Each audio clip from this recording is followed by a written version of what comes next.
before Steph Curry rallied Golden State past the Clippers last night to improve to 13-0, Warriors player development consultant Steve Nash sat down with the San Jose Mercury News to talk about Curry as a player. Here's what he had to say. I wouldn't compare him to Michael Jordan. I wouldn't compare anybody to Michael. But I would say Steph is turning into a historical category of his own. In a way, I think he's unlike anyone else. His ability to make shots and still handle the playmaking duties is historic. He's maybe as skilled a player as we've ever had in this game. Stephen A., high praise. What do you make of these comments? I have no problem with it. I said it. I stated on the record nearly 2 weeks ago. I think Steph Curry right now is the best player in the world. And that includes LeBron James. It includes Kevin Durant. It includes even Russell Westbrook to some degree, even though I still contend to you that Russell Westbrook, I'm still not backing off of my pick that he's going to be the league MVP. It might be a two-horse race between him and Steph Curry. And I cannot tell you how much I cannot wait to see Russell Westbrook go up against Steph Curry. I want my dream scenario, Skip, I don't have the schedule in front of me. Yep. I really wish that Steph Curry stays on this kind of tear and they're undefeated and then he runs into Russell Westbrook. Because I want to see that. Obviously, I want Kevin Durant with him, but I'm just talking about that point guard matchup because let me tell you something. If there's one guy in the NBA that Steph Curry has to worry about is Russell Westbrook. You talk about an assassin who is going to rise to the challenge, who's going to sit back and hear everybody talking about and raving about Steph Curry, but will be ready for that challenge. It is Russell Westbrook. It's like that.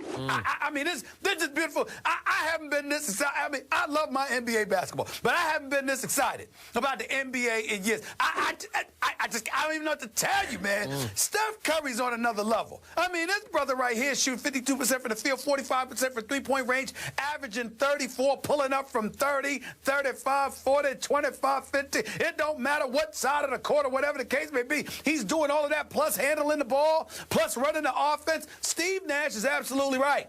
And I'm going to tell you something right now. If you want to think about the quintessential point guard in terms of getting other people involved, there's only one Magic Johnson. But if you're talking about actual skills, I challenge anybody to tell me if you've seen anybody better than Steph Curry, who can shoot the ball like this, and by virtue of his marksmanship, his ball handling ability, plus his cerebral understanding of the game and what he's able to do because of his ability to shoot so well in a different kind of way, he has the kind of profound impact on his teammates that Magic Johnson had, that Michael Jordan had. How else can you explain how Draymond Green can be your 5 and Andre Iguodala can play your 4, Harrison Barnes can play your 4, your 3, and you're getting away with that lineup and winning games like this? Certainly the rules changes in the NBA have something to do with this, because if Steph Curry was playing back in the day that Michael Jordan was playing and Magic was playing, they will tell you he'd have got hurt. Somebody hurt him already. They'd have been like, look, he looks good. He's a pretty boy. Plus, on top of it all, he can play, and he's not buff. Oh, somebody would have hurt him already because they would have got tired of him looking too damn good shooting and scoring like that. I agree. Bam, they would have did something. They would have done something to him. But these are different times, and they don't want to get suspended and lose their money. So as a result, they're not going to do that.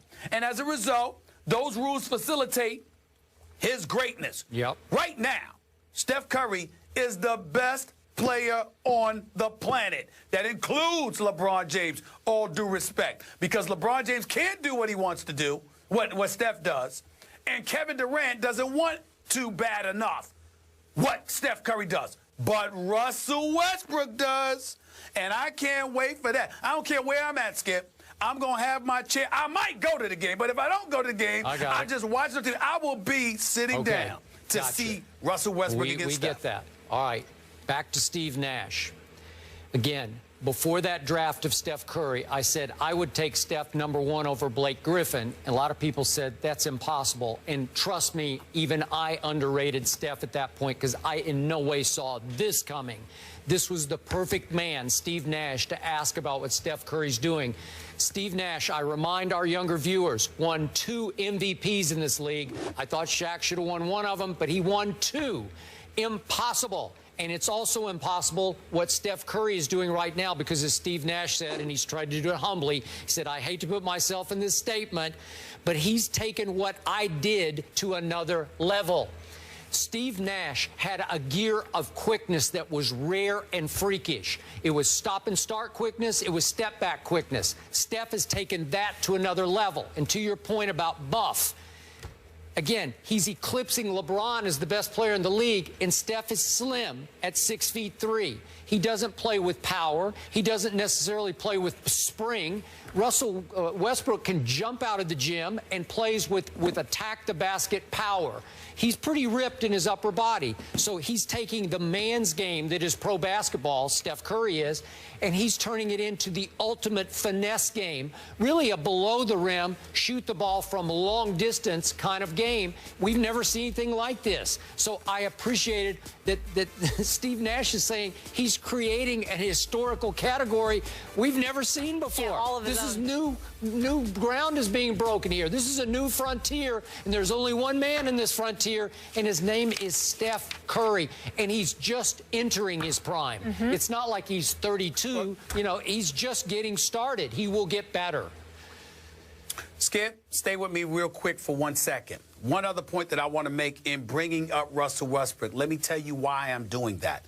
Because Jordan had the Bird, the Isaiahs, and the Bad Boys, and ultimately Magic. Sure. All right, Magic had Bird. Julius Erving had those dudes in his way, et cetera, et cetera. Got it. Steph Curry has to have somebody in his way. Russell Westbrook is averaging 28, 10, and 7. Yeah.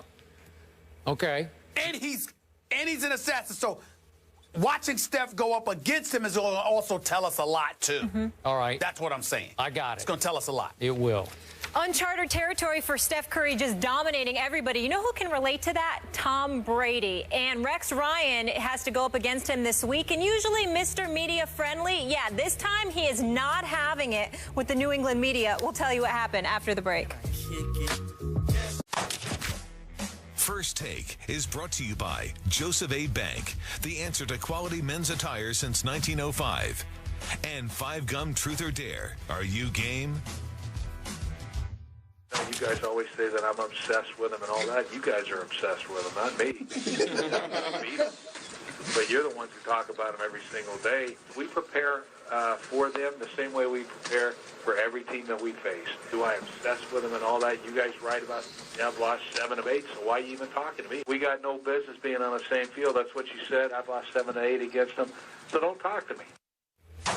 Rex Ryan getting testy with the New England media during a conference call on Thursday. Skip, what's your reaction? Stephen A., my reaction as a Brady fan is it scared me. I thought that was real. I thought that was Rex at his best. Rex at his scariest to me, again, as a Patriot supporter, is not showman Rex, carnival barker, look at me Rex. It's angry Rex, and that was legit anger there. And I'm going to tell you, I'll preface what's going to happen Monday night in Foxborough by telling you the scariest game to me left on the schedule is not at Denver, it's not at Jets, it's not even at Dolphins, that last game. It's this one on Monday night in Foxborough, because I think the team built the best with the right attitude and the right quarterback to upend Tom Brady and company, and their 16-0 pursuit will be this team and this coach in this mindset. That's fair enough, but I think one of the things you're missing, Skip, is that anger that Rex Ryan feels inside of him. You know, he's a bit delusional, or trying to give off, delusions of grandeur when he talks about how he's not really paying attention, to the fact that, he's treating them like any other team. They're not any other team to him. They're a team within his division that has dominated him since he has been a head coach in the NFL. They've beaten him 8 of the last 9 times. They keep winning division titles at his expense. And he came into the NFL as a head coach talking about how he's not here to kiss Bill Belichick's ring. Yep. And everybody remembered that. So it's those kind of statements that have come back to haunt him, because he's had no choice but to kiss the ring, because since Rex Ryan has been a head coach, the Patriots have been to 2 Super Bowls and have won 1. And they keep winning the division every year, where that's not the case for him. So they're not only successful, but they're successful on his watch, within his division. Yep. and all the bluster and bloviating has amounted to nothing.